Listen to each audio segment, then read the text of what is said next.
Hello lovely people, welcome to the Geek Cupboard. I'm Penge and welcome to day 21 of the Geek Cupboard's Fes-tea-ve Advent Countdown 2021. And as we saw yesterday, tea pocket number 21 is right here. It's right here on the very first panel thingamajig of the calendar. And also, it's the last one too. Our teas are rapidly running out. But here we go. Let's go and dive into this one. So it is called Cleanse. It does sound very nice indeed. So what do we have? A radiant blend, no less, of fennel, nettle and peppermint. Okay, I mean, fennel and nettle. I can't say I've eaten much in the way of nettles before, but okay, I'll try. Fennel we've had quite a few times before, I think. But again, I couldn't really sort of tell you what it tasted like. And then peppermint. So I imagine, because peppermint is third on that list, it's going to be a sort of, the lesser of the three flavours. But you know what? We shall dive in. It sounds all very sort of nice and clean and cleansing and such like. So here we go. Let's get this brewed, which means we need to go to the kettle. And here we are with our lovely freshly brewed cup of Cleanse tea. And I realise that once again I failed to read out the little kind of poem thing that's behind the tea bag. So here we go. Number 21 says, "Here is a tea of cool mint green, sparkle and glow with a Christmas sheen." Okay, I will try my best to sparkle and glow with a Christmas sheen. I'll give it a very good go. So here we go. Our tea, I mean, it's a green tea. As you can see, it's very obviously a green tea, but that's no surprise because, it's got fennel and nettle and peppermint in. However, it does smell quite strong. I can smell the mint smell coming from this, and it's not even near my nose. So it must be quite strong. If I give this a proper smell, yeah. That's very minty. That is very minty. Now, I'd assumed that because peppermint was at the bottom of the list of ingredients there, it's the last one listed, I'd assumed that perhaps that would be the weaker of the flavours, but no, maybe it is the predominant one. I do not know. Do you know what? Let's have a taste. Let's have a taste of our Cleanse tea.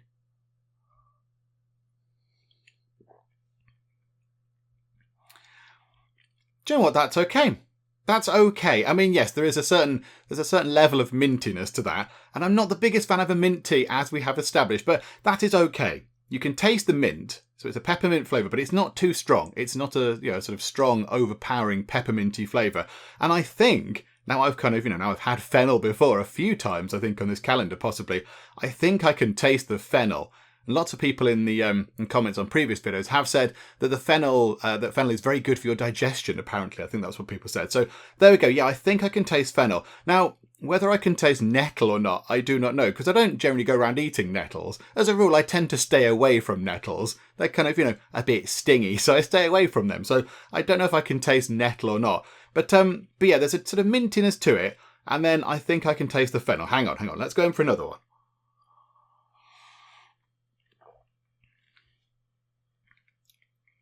Yeah, do you know what? That's okay. That's okay. For a mint tea, I'm not the biggest fan of a mint tea. For a mint tea, that is okay. It's very sort of clean. It's very crisp. It's quite refreshing. Well, that's quite easy to drink. It's a very sort of easy to drink tea. You know what? It's very nice. It's very nice. I mean, again, it's not sort of spectacular. It's not amazing. It's not wowed me with its amazingness as this tea, but it's nice. It's a lovely sort of very nice cleansing, I suppose, given that's what it's called, a nice cleansing sort of drink. But yeah, okay. It's a nice cup of tea. So with our nice cup of tea now sorted, let's go over to today's question. And this has been a bit of a late inclusion. This is kind of in response to some comments that were made on the video we did for the 18th. So, which was asking about whether we were into anything else apart from games. And then, I mentioned something, and then a few people did comment and say, hang on a minute, you need to tell us more about this. And I thought, you know what? Yeah, let's do that. Let's go for that. So yes, Red Fusion and then Torsten Winkler joined in on the conversation as well. Sort of asked in the comments on the 18th, the video that went out on the 18th, they said, what is your D&D character class and what is their tea consumption per session? Which is two very good questions. So yeah, I thought I'd sort of address this now because I thought that was quite interesting. So yes, D&D, for those who don't know, Dungeons and Dragons. I'm sure most of you would have worked that out. So yes, I do play Dungeons and Dragons, and I had not played it for a long time. I played it ages ago. I dread to think what sort of edition it would have been when I played it last, but it was a while ago. And we didn't play it loads. We played it, every couple of weeks or once a month possibly, depending on what was going on. But yeah, we played it a bit, and then I think the kid who was DMing kind of moved away, so we didn't sort of pick it back up again. He moved away, and then I kind of drifted away from it. But I knew what it was. And my friends played it, but I just never really did anything with it. Never really played it. I wasn't really aware of it or anything like that. And then, not that long ago, maybe a couple of years ago, 2 and a bit years now, I stumbled across Critical Role on YouTube. So I was going through YouTube and then I saw this thing and I thought, what's that? People playing D&D, but on YouTube. Oh, okay, I'll give it a go. It was a second campaign, so it's quite big by then, Critical Role was. But, so yeah, I joined in. I was like watching it and thought, oh, this is good. Oh, I like this. Oh, they're playing D&D. Right, okay. So I kind of picked up some of the rules. And then I was chatting to someone at work and then mentioned about Critical Role. And he went, oh, I love Critical Role. Oh, it's amazing. It's brilliant. Yeah, we're doing, I'm DMing a Dungeons & Dragons campaign. Yeah, it's really good. And I was like, oh, wow. I'd love to play Dungeons & Dragons again. And he went, oh, join our one if you like. Okay, yes. So yeah, I kind of picked up, I only missed the first session. I missed the first sort of intro session of our campaign. So the campaign that is being played is The Curse of Strahd. And again, those of you who know D&D will know that because it's probably one of the older sort of campaigns, the kind of storylines that you can play. But if you do not know, The Curse of Strahd is like a sort of a gothic horror type adventure. And it's really good. It's very spooky. It's very sinister. It's very creepy. So you end up in this sort of mystical land called Barovia, and it's all a little bit kind of strange. There's like mist permanently hanging over the place, and you've got Strahd, who is this kind of vampire overlord type chappy, and it's all a little bit, so everything's a little bit sort of downtrodden, and there's like zombies and ghouls and ghosts, and there's like spirits wandering about the place, and it's all really, everything's all beat up, and you can't go too far off the beaten track, and there's wolves, and it's all very sort of mysterious and eerie. There's a lot of sort of gothic kind of visuals going on. Think like a sort of, I don't know, like a Tim Burton game, but made in D&D or something. A little bit like that. Lots of kind of weirdness going on. But yeah, so we're playing that. And now, who was it that guessed? Torsten. So Torsten Winkler in the comments had a guess and said, if I had to guess, I'd say that Penge would play a dwarven cleric or a druid. And I mean, okay, a noble guess. It's good that you guess. However, you are incorrect. I am playing a tabaxi rogue. Now, some people will know what that is. Some people will not. So, a tabaxi, cat people, essentially. Khajiit, if you've played sort of Elder Scrolls stuff. So, yeah, they're cat people. So he's a little sort of cat person. So he's quite small. He's only sort of 3 foot tallish. He's quite little. And a rogue is kind of, I mean, they can go many different ways, kind of rogue, but he's more of a sort of a thief type character. He's quite sneaky, so he's good at hiding and, sort of fighting from the shadows and all that kind of stuff and being sort of sneaky and clever and cunning. So yeah, that's his kind of thing. And he's called Sid. That's not his full name.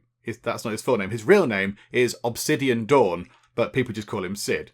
And that's kind of what he goes by. Yeah, he is incredibly posh. He's very, very ludicrously rich. Like when I joined, he had so much money. And the idea is that he comes from a sort of a very rich background, very rich family. But they kind of wrapped up in cotton wool because they wanted him to take on the family business, which was making paper for wizards, like really good high quality paper, and they pay a lot. So that's where their money's come from. But they tried to sort of wrap him up in cotton wool. They never let him go out to explore. They always sort of kept him very safe. And they were like, no, you must learn the ways of business. And of course, as most kids do when they're told they can't do something, they rebelled and they tried to do exactly that. So because his parents kept him in, he then learned how to sneak around. He learned how to sneak around his house and then sneak around the place and lockpick doors and windows and get out and creep around the place. And that's where he got some of his skills from. And then, yes, he's now sort of he doesn't call himself a thief. He is a sort of an acquisition agent. So a person will say, I don't know, a rich person will say, I want that item that other wizard has or something. And he will go and acquire that item that the other wizard has and bring it to the person who's paying him a huge pile of cash. And that's kind of what he does. So he's a thief. So he doesn't go around sort of robbing stuff from the poor. He's not going to break into somebody's house and steal their only valued stuff. That's not what he does. He robs to commission, if you like. He robs to order. And he generally only picks people that, richer targets. He's not going to deprive some people of their only belongings. And that sort of came to light when we were playing. A few people, we were sat in a tavern at one point, and they said, you can pick some pockets around here. And Sid was he speaks very posh. He was like, no, I'm not going to go and do that. that would be ridiculous. These people haven't got much anyway, and they need what they've got. And, that's his kind of principles there, which I like that. I think it's quite interesting. But yeah, he's so rich, it's ridiculous. But he is very sort of entitled with it. So he'll just walk into a place and, there's other people he's adventuring with. But if there's a bed, he's like, right, well, the bed is mine. The bed is mine, clearly it's mine. So you can all rabble can sort out yourself wherever you're sleeping, but I'm having the bed. Good night. And he'll go up and get in the bed without any question, because he's posh and entitled and he's the best one, of course. So he's going to get the bed. And it's wonderful fun to play. It's really good fun to play as Sid. He's very, very silly. And he's very good as well. He's gone down the sort of the thief route. Because when you play a rogue, you can go down certain specializations, but it makes no sense for him to do anything else except go down the thief route. So he's very good at investigating and sort of finding traps and using his crossbow. He's got a crossbow. However, poor Sid is currently cursed. He's currently cursed and he can't tell anyone. Now, I don't think the other people who play D&D with me will be listening to this. He has a cursed crossbow. He's been given this wonderful crossbow. It's really good in terms of its abilities. So it's really good for hitting things and causing damage, but it is cursed. So if Sid falls unconscious, if you fall unconscious in D&D from sort of battling or injuries or whatever, then you have to make death saving throws. So you roll a dice, and if you roll, I think it's 10 or more, so a d20, sorry, you roll a 20-sided dice. If you roll a 10 or more, it's a success, and if you roll less, then it's a fail. And you have to do that until you get either 3 successes, in which case your character sort of stabilizes, your character is unconscious but not dead, or if you fail it 3 times first, then your character is dead. However, Sid's cursed crossbow means that he has to roll a 20 for a success. So rather than just rolling a 10 or more on a 20-sided dice, he has to roll a 20 on a 20-sided dice, the chances of which are really quite small indeed, and he's got to do that 3 times. So if my character does actually, get got in combat and ends up unconscious, the chances are that he will die, and Strahd will claim his soul and all that kind of stuff. And that is what he's terrified of. That's his character's main sort of thing. He is terrified of death and dying and being forgotten in this kind of weird, mysterious shadow realm they've ended up in Barovia. That terrifies him more than anything. He can face monsters and everything else, but the fact that he might die, and be forgotten about in this place, and all the people back at home will just forget about him and think that he's just ran off and all that kind of stuff. He won't have a legacy. That terrifies him more than anything else. So, he's desperate to survive and get out of here. But, this crossbow that he's got, which looked really good at the time, is a cursed crossbow, and he can't tell anyone. He can't sort of tell anyone. People need to work it out for themselves. He is very possessive of it, so if they take it away from him, if they pick it up and walk away with it or something, just trying to be helpful, he will go at them. He'll try and, claw at them and get it back. But he can't sort of say, my goodness, this crossbow is cursed, because he's not allowed. So, there we go. There we go. That is who I am playing. I am playing Sid, the very posh, entitled tabaxi rogue who goes around the place, skulking around, flashing his money occasionally, and, creeping about the shadows. I've got like a special elven, like a little elven cloak thing that helps me hide a bit better, which is very exciting. Me and the DM had a session, just a sort of a one-on-one kind of little mini hour. I think it might have been more than an hour and a half, was it? Just one evening without everyone else, where Sid crept out from the little sort of place we were staying overnight and went and robbed a shop. But, well, not so much robbed a shop, went to find the magical item from the shop because he knew that there was a magical item in there and the shopkeeper wasn't letting on. The shopkeeper was going, there's no magical items, but I think one of the wizards had gone, there's a magical item in this shop. So, Sid was determined to go and find what was going on with that. But, yes, he's got some good stuff. He's wonderful fun to play. It's really good. And we've got a good group of people as well. There's a good group of people that we play with. So, it's wonderful fun. It's really good. I'm glad I got back into D&D. Because we're all of an age, I would say, I've got kids and such like. The others don't have kids, but, they still have lives and work and such like. It's harder to organise everyone getting together. But when we do play, it's really good.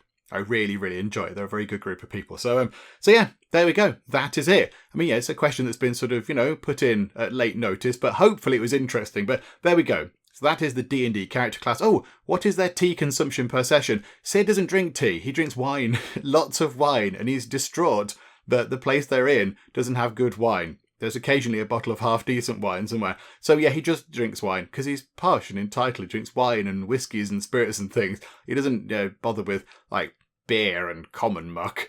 oh no, I don't want any of that, thank you, kind of thing. So yeah, he just drinks wine and fancy spirits and such like. But there we go. So his tea consumption per session is nothing. My tea consumption per session is probably, I don't know, between 10 to 75 cups per session, I would say. But there we go. There we go. Hopefully that answers the question, and we can finish things up. So yeah, I shall finish this tea, which is, yeah, it's an interesting tea. It's an interesting tea. I won't be buying a load of bags of it after this is all done, but yeah, it's a nicer one. So there we go. I shall go and enjoy this, and we shall finish things up. So for now, thank you very much for joining me for day 21 of the Fes-tea-ve Advent Countdown 2021, and I will see you next time. She's still heartbroken. She's still sick. Oh, Colleen, it's just not your day, is it? Sean Bozzini is going to defecate. How's the lounge looking? Do you like the plants? I left them there especially for you guys. Is there some sort of terrible apocalypse which I need to know about? He's just defecated in a bush.